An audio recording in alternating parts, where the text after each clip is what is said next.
오늘은 제목이 야곱의 해골입니다. 목사님이 해골에 꽂히셨나 보다. 다음에는 뭐 이삭의 해골, 뭐 아브라함의 해골, 뭐 이런 거냐? 어떻게 하셨어요? 그래서 저도 뭐 이렇게 하려고 한 것이 아니라 뭐 아시지만 출애굽할 때 해골을 들고 나갔다더라 제가 말씀드렸잖아요. 뭐 할 말이 뭐 있겠는가 생각을 했었습니다. 구름 기둥, 불 기둥이랑 섞어서 해야겠다. 그리고 가만히 이거를 생각해보고 묵상해보니 이 요셉의 해골은 많은 것을 저에게 가르쳐 주었습니다. 요셉이 모세오경 플러스 여호수아까지 묶는 어떻게 보면 유일한 사람입니다. 물론 하나님의 말씀이 관통하고 있지만 죽어서도 그렇게 세겜 땅에 안착하는 모습을 우리가 이렇게 마지막으로 보았습니다. 어쨌든지 저는 참 요셉이란 사람을 다시 보게 되었습니다.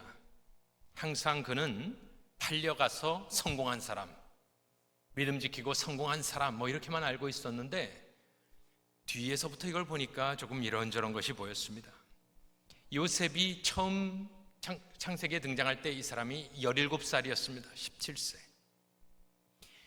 30살에 총리가 되었으니 제가 그런 생각을 해보았습니다. 그의 유언은 참 대단했다 생각을 했을 때 17살 때 집을 떠나 팔려가서 17년 아버지와 어쨌든 함께 사는 동안 얼마나 많은 믿음이 있었겠는가 이런 생각이 들었습니다. 저도 17살 때 한국을 떠났습니다. 17살 때 무엇을 알고 있을까?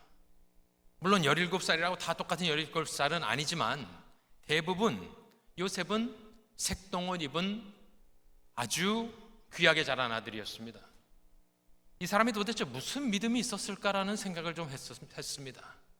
그리고 창세기에 그가 이야기하는 장면을 제가 쫙 이렇게 봤습니다. 다 보여주실 필요 없습니다. 구절들이 있는데 그가 이렇게 이야기를 하는 구절들을 보니까 특이한 점이 있었습니다. 보디발의 아내가 유혹할 때도 그는 내가 어찌 이 큰 악을 행하여 하나님께 죄를 지으리까? 요셉은 또 자기가 해석했다, 꿈을 해석했다 이렇게 이야기하지 않고 해석은 하나님께 있지 아니하니까. 바로 앞에 섰을 때도 아유 제가 똑똑합니다 이렇게 이야기하지 않고 내가 아니라 하나님께서 바로에게 편안한 대답을 하시리라. 나는 하나님을 경외한다. 이 하나님을 언급하는 장면들을 이렇게 제가 좀 찾아보았습니다. 그랬더니 한결같이 다 요셉은 하나님을 하나님이라고 부릅니다. 그런데 요셉이 처음 보디발 집에 팔려갔을 때의 성경을 가만히 읽어보면 누가 복을 주느냐? 여호와라는 이름을 씁니다. 물론 여호와가 출애굽기 3장에 시작이 됩니다만은 그 이전에도 여호와라는 이름을 우리 족장들이 알고 있었던 것으로 생각을 할 때 특이했습니다. 여호와께서 보디발 집에 복을 주십니다. 다 여호와예요. 복을 주시는 분은. 그런데 정작 요셉이 하는 말들은 다 하나님, 이 말은 엘로힘이란 단어입니다. 그냥 신이란 말입니다. 글쎄요, 그걸 너무 막 이렇게 쪼개서 생각할 필요는 없지만 요셉이 하나님 살아계심은 알았구나. 우리가 아는 대로 그가 다 견디잖아요.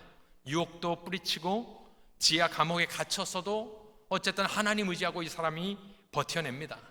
그래서 참 그렇다. 17살 때 팔려가서 얼마나 큰 믿음이 있었는지 모르겠지만 어쨌든 하나님 살아계심은 이 사람이 알고 있었구나.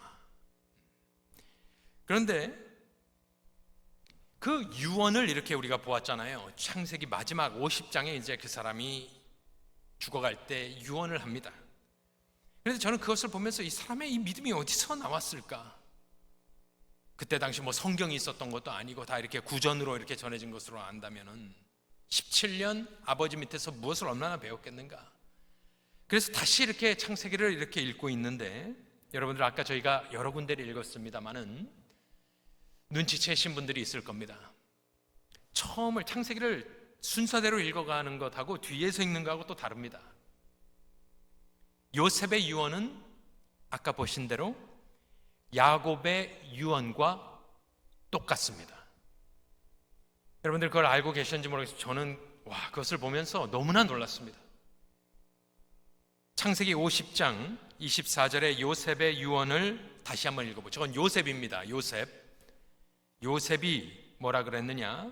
나는 죽을 것이나 하나님이 당신들을 돌보시고 당신들을 이 땅에서 인도하여 내사 아브라함과 이삭과 야곱에게 맹세하신 땅에 이르게 하시리라. 그렇죠. 나는 죽겠다. 하나님이 당신을 돌보실 것이다. 그분이 인도하여 조상의 땅에 이르게 하시겠다라는 유언을 하고 25절에 요셉이 또 이스라엘 자손에게 맹세시켜 이르기를 하나님이 반드시 당신들을 돌보시리니 당신들은 여기서 내 해골을 메고 올라가겠다 하라 하였더라. 요셉이 110세의 죽음에 그들이 그의 몸에 향재료를 넣고 애굽에서 입관하였더라. 우리가 보았습니다. 그래서 저는 저 신앙이 도대체 어디서 나왔는가? 그리고 이렇게 다시 돌아가서 읽어보니까 아까 읽은 부분입니다마는 야곱의 유언은 48장 21절에 보니까 이스라엘이죠. 그의 이름이 이스라엘에게 요셉에게 또 이르되 뭐라고 합니까? 나는 죽으나, 똑같은 말입니다. 나는 죽으나 하나님이 너희와 함께 계시사 너희를 인도하여 조상의 땅으로 돌아가게 하시려니와. 아까 요셉의 유언과 야곱이 요셉에게 해주는 유언과 어때요? 똑같습니다. 그리고 나서 47장 30절 보니까 내가 조상들과 함께 눕거든 너는 나를 애굽에서 메어다가 조상의 묘지에 장사하라. 요셉이 이르되 내가 아버지 말씀대로 행하리이다. 오케이 했습니다. 그런데 야곱이 또 어떻게 합니까? 31절에 야곱이 또 이르되 뭐라고 합니까? 내게 맹세하라 하매 그가 맹세하였다. 제가 이걸 보면서 솔직히 너무나 깜짝 놀랐습니다. 그전에는 그랬나 보다. 야곱이 죽는 모습, 그가 유언한 모습, 그냥 그런가 보다 했는데 요셉의 유언을 듣고 이 요셉의 이 위대한 믿음이 어디서 왔는가 생각하고 이렇게 다시 돌아가서 읽어보니까 그가 요셉이 했던 유언은 자기 아버지가 자기에게 해준 유언과 그냥 똑같다라고 봐도 무방할 정도로 내용도 순서도 맹세까지 똑같습니다. 둘 다 죽음이 비슷합니다. 둘 다 미라가 되었습니다. 죽음의 방식도 똑같고 둘 다 유언의 내용도 똑같고 둘 다 바라보고 소망하던 것도 똑같고 둘 다 묻힌 곳도 장소는 다르지만 똑같은 가나안 땅, 같은 하나님을 그들이 믿었고 같은 약속을 붙잡았고 같은 믿음을 소유하고 있었다라는 것을 깨닫게 되었습니다. 물론 당연한 거죠. 아브라함부터 지금 4대가 흘렀는데 우리는 그냥 그런가 보다 당연하다 했지만 요셉의 유언과 맹세시킴과 그가 아버지로부터 들었던 말씀과 아버지가 자기로 하여금 맹세하게 했던 것이 너무나 똑같아 저는 이런저런 생각을 해보았습니다. 몇 가지 이걸 가지고 이것이 뜻하는 것이 무엇일까 한 몇 가지, 한 4가지쯤 되나요? 하면 제가 한번 적용을 해보겠습니다. 똑같다. 첫 번째로 신앙의 전수는 1차적인 책임은 가정에서 아버지에 의하여 혹시 안 계시면 어머니가 되겠죠.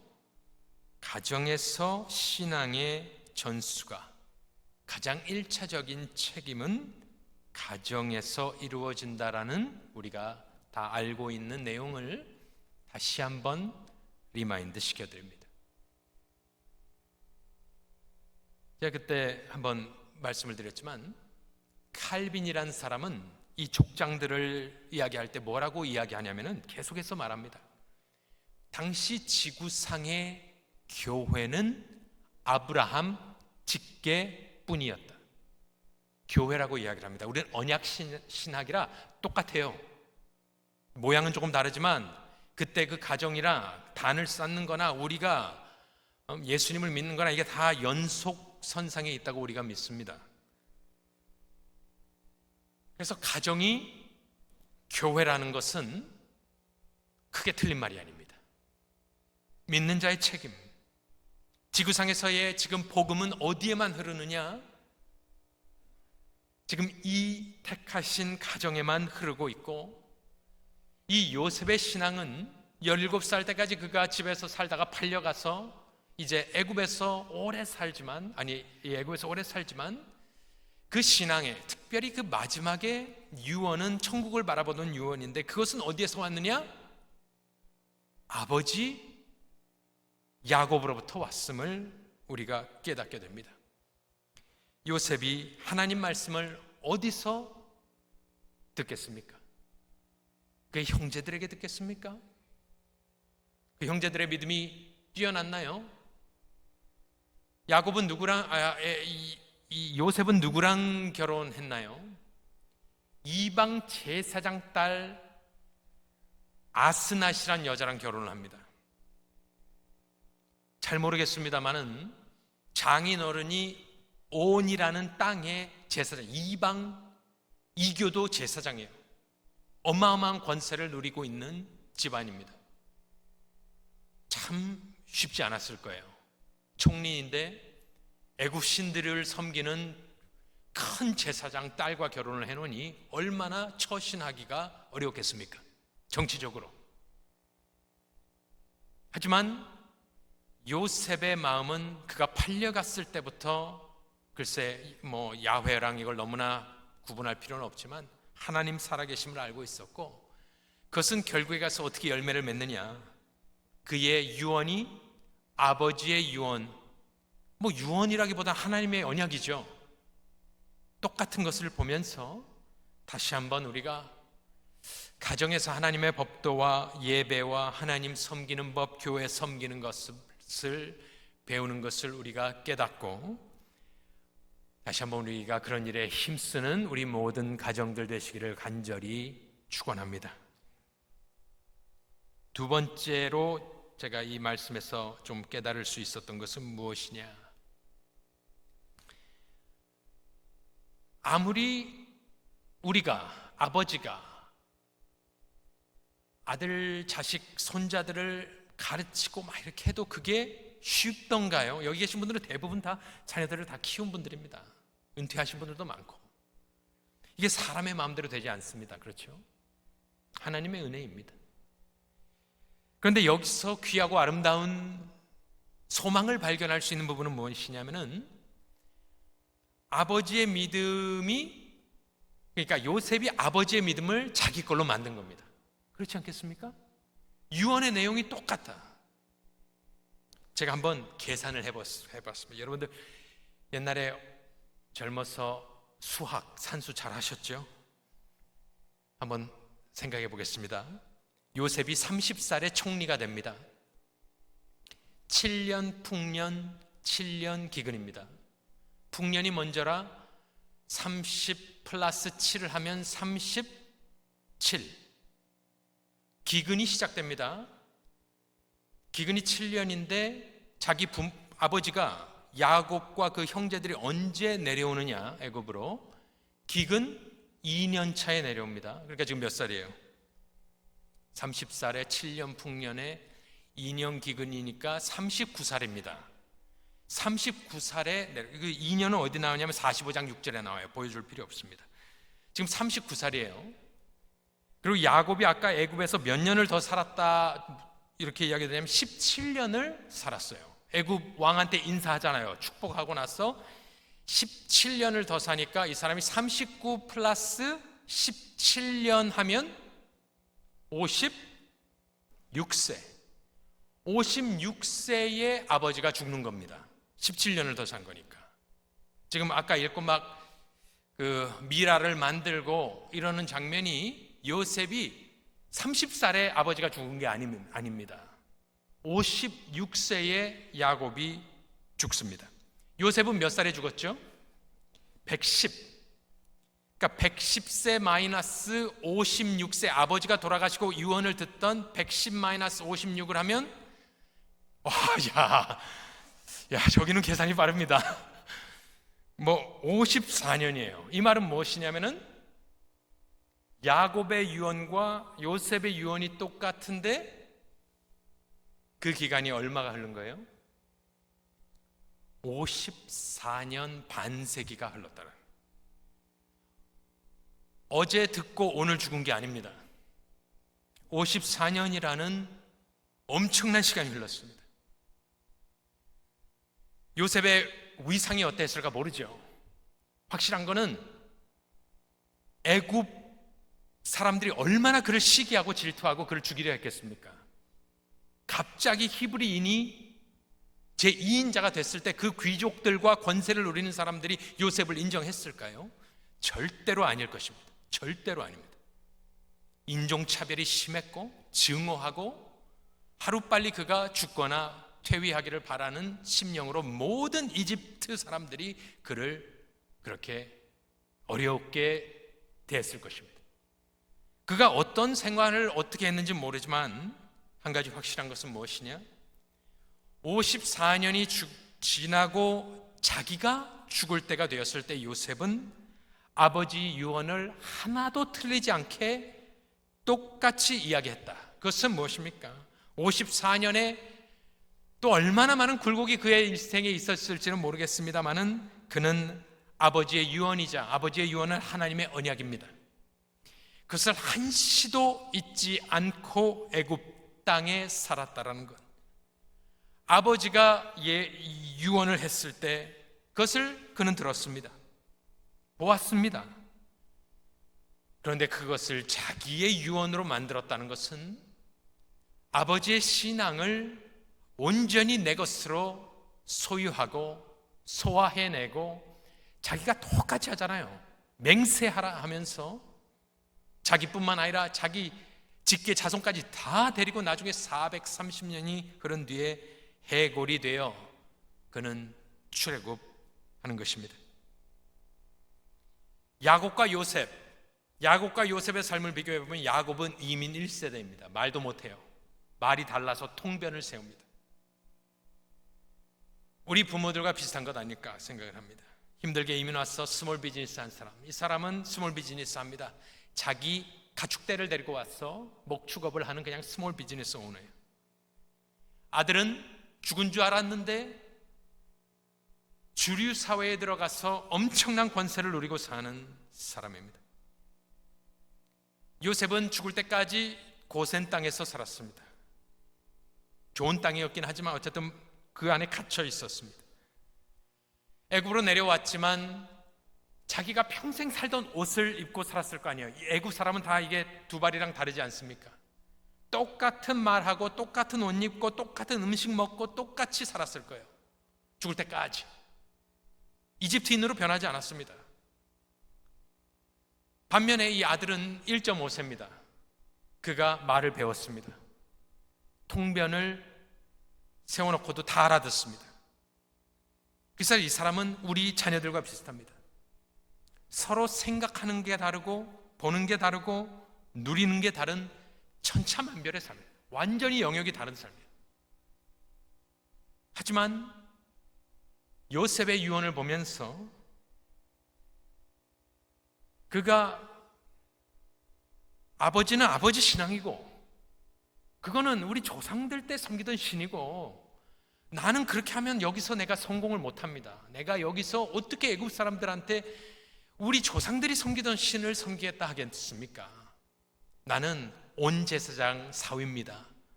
그러니까 나는 거기 가서 예배도 드려야 되고 관계도 맺어야 되고 이런저런 얼마나 많은 프레셔가 있는데 아버지는 자꾸 아버지 이야기만 하고 옛날 무슨 조상 이야기만 합니까? 아버지는 아버지 신앙을 지키세요. 저는 저 나름대로 살랍니다. 이렇게 되는 것이 맞지 않겠습니까? 그러니까 요셉이 마지막에 죽을 때 한 말은요, 그냥 감격적으로 한 말이 아니에요. 요셉은 자기가 팔려갔을 때부터 야훼라는 이름은 그 입에서 나오지 않았습니다마는 엘로힘이란 말을 쓰면서 이 하나님이 살아있는 하나님이란 걸 그가 알고 있었고, 그는 때로는 모르겠습니다, 어쩔 수 없이 그런데 행사나 예배에 참석했을 수도 있겠고 자기 아내와 다툼이 있었을 수도 있겠습니다. 그걸 어떻게 알겠어요? 한 가지 확실한 거는 쉽지 않은 인생이었다, 끝까지. 하지만 그는 믿음을 지켜냈다라는 것, 그것은 오직 하나님의 은혜입니다. 요셉이 뛰어나고 야곱이 뛰어나고 그게 아니에요. 하나님이 요셉의 마음 가운데 찾아가 주시고 아버지가 한 말을 그 마음에 새기게 했고 살아있는 믿음을 선물로 주셨고, 그는 선대에 믿었던 여호와 하나님을 그가 믿으면서 소망 가운데 천국을 바라보며 죽었기 때문에 여기에 대해서 내가 특별히 드린 말씀은 없고, 이런 선한 하나님의 인도하심과 은혜가 저와 여러분들의 삶과 우리 자녀들에게 넘칠 수 있기를 간절히 축원합니다. 하나님이 하셔야 됩니다. 하나님이 붙들어 주시고 하나님이 우리 자녀들을 책임져 주시고, 우리가 할 수 있는 게 뭐가 있겠어요? 가르치고 기도하고 내 신앙 지키면서. 세 번째로, 나는 죽으나 하나님이, 이거 너무나 멋있는 말이에요. 나는 죽으나 하나님이. 다 죽지요. 그렇지만 나는 죽으나 하나님이는 조금 더 깊은 뜻이 있습니다. 제가 다시 이렇게 생각을 하면서 찾아보니까 아브라함, 이삭, 야곱은요, 여호와가 말씀하여 이르되, 이게 되게 많아요. 요셉은 제가 이렇게 보니까 요셉은 하나님이 직접 말씀한 적이 없어요. 우리 식으로 이야기하면 우리는 성경에 쓰여진 하나님 말씀 사도들이 적어놓은 거예요. 선지자들과 사도들이. 우리는 개혁주의 신앙을 하기 때문에 막 직통계시 이런 거, 이거 저희들이 이렇게 좋아하지 않습니다. 우리는 요셉처럼 하나님이 우리 믿음의 선대들을 통하여 적어놓은 말씀을 요셉이 그냥 듣고 믿은 것처럼 우리도 읽고 듣고 믿는 것입니다. 그런데 야곱은 하나님의 음성을 직접 들은 사람, 이거 중요한 겁니다. 요셉은 한 번도 여호와가 말씀하실 때 이게 없어요, 그 인생에. 야곱은 나는 죽으나 하나님이, 이거는 또 이 요셉이 하는 말과 또 달라요. 왜냐하면 야곱은 하나님이 하는 말을 들었기 때문입니다. 돌베개 사건 때 도망가던 야곱에게 28장에 하나님이 나타나서 뭐라 그런지 한번 다시 들어보면, 부엘세바에서 하란으로 가는데 돌베개를 삼아서 오르락내리락 하고 13절을 보여주시면, 또 본즉 여호와께서 그 위에 서서 이르시되, 나는, 지금 얘기하잖아요, 하나님이, 여호와가, 하나님도 엘로힘도 아니에요, 여호와예요. 여호와께서 그 위에 서서 이르시되, 나는 여호와니 너의 조부 아브라함의 하나님이여 이삭의 하나님이라. 네가 야곱이 누워있는 땅을 내가 너와 네 자손에게 주리니, 너와 네 자손에게 주리니 네 자손이 땅에 티끌같이 되었습니다. 그러니까 야곱이 죽을 때 나는 죽으나 하나님이, 이 말은 어떠한 의미가 있냐면은, 하나님이 이때도 얘기했고 나중에 돌아와서 베델에 올라갔을 때 거기서 똑같은 말을 해요. 하나님께서 내가 이 땅을 너와 네 자손에게 주겠다. 네 자손에가 아니에요, 너와 네 자손에게. 야곱도 소유하겠다 이야기를 했어요. 그리고 네 자손이 땅에 티끌같이 많이 되겠다. 아브라함에게도 그랬죠. 근데 여기서도 그래요. 네 자손이 땅에 티끌같이 되겠다. 지금 야곱은 애굽 땅에서 죽습니다. 그때 돌베개하고 자던 땅, 루스 땅, 그 땅을, 베델을 하나님이 주신다 했는데, 이 사람은 지금 어디서 죽느냐? 가나안 땅에 죽는 게 아니에요. 먼 이국 땅, 이민 가서 아들 덕택에 잘 먹고 살면서 고센 땅 어디서 이제 죽습니다. 그러니까 지금은 소유고 뭐고 아무것도 없는 거예요. 그리고 네 자손이 땅에 티끌같이 되겠다 했지만 몇 명이 내려왔습니까? 야곱의 자손이 직계가 몇 명이 내려왔어요? 70명. 뭐 죽을 때까지 뭐 몇 명이 더 태어났는지 모르겠지만 땅에 티끌은 아니잖아요. 그러니까 이 야곱이 죽으면서 하는 말은 뭐냐면요, 하나님이 분명히 자기에게 이 땅을 주겠다, 네 자손들이 이렇게 하겠다라는 약속을 그가 직접 들었지만, 적어도 2번 이상 들었지만, 야곱은 저기 바로의 땅, 이방 땅에서 죽으면서 믿음이 약해지지 않은 겁니다. 나는 죽으나는 지난 시간에 본 것처럼, 히브리서 11장 13절을 본 것처럼 이 사람들은 다 믿음을 따라 죽었는데 약속을 받지 못했다. 그런데 땅을 치면서 원망하며 죽었느냐? 아니다. 약속을 받지 못했지만 그것들을 멀리서 보고 환영하였다. 또 땅에서는 외국인과 나그네임을 증언하였다. 그러니까 야곱은 죽으면서 나는 죽으나, 하나님이, 이 말은 나는 하나님 약속하신 땅을 소유하지 못했고 나의 자손들은 고작 70 플러스 몇 명이지만 나는 하나님이 당신의 약속을 이룰 줄로 믿는다. 이 고백을 하고 있는 겁니다. 여러분, 우리가 얼마나 쉽게 우리의 믿음이 이렇게 엎치락뒤치락 합니까? 좋을 땐 좋다가 확 뒤집어지고 야곱의 믿음을 배우실 수 있기를 바랍니다. 마지막으로 가만히 지금 이 창세기하고 출애굽기를 이렇게 보니까요, 우리가 지금 왜 지금 해골 이야기를 하고 있냐면, 출애굽기 13장에서 탈출할 때 요셉의 해골을 가지고 나왔는데 계속해서 창세기는 그 출애굽 이야기를 많이 이미 했습니다. 우리는 놓칠 수 있었지만 아브라함도 출애굽했죠. 아브라함이 12장에 내려가자마자 기근이 들어서 그가 어디로 갑니까? 애굽으로 가버려요. 그 땅에 기근이 들었으므로 아브라함이 애굽에 거류하려. 기근이 들면 밑으로 내려가는 거예요. 한국에 기근이 들었기 때문에 이민 온 거예요.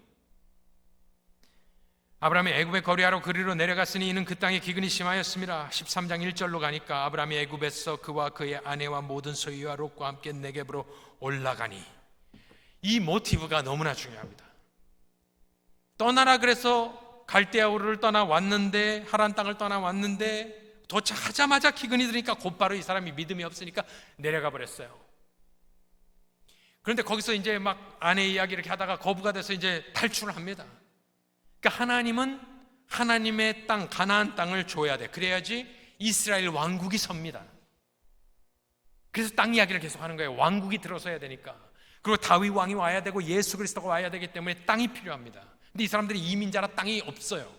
그래서 땅 이야기를 하는 겁니다. 그런데 아브라함이 그때 만일 거기 내려갔다가 막 부자가 되니까 거기 주저앉아 버리면 어떻게 되는 겁니까? 탈출하는 거예요. 출애굽을 아브라함이 했어요. 야곱도 보니까 출애굽하죠. 메고 올라갑니다. 상여를 메고 올라갑니다. 요셉도 출애굽을 합니다. 왜 그럴까요? 그리고 마지막으로 누가 출애굽하죠? 예수님도 출애굽하지 않습니까? 마태복음 2장 13절 보니까,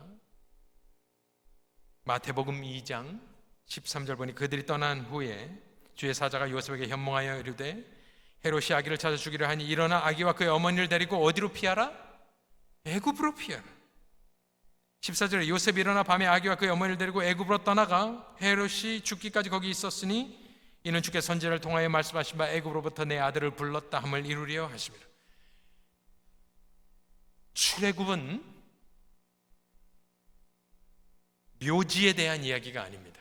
출애굽은 죄악된 세상을 예수의 피와 죽으심과 부활하심으로 출애굽해야 하는 우리 성도들을 위한 이야기입니다.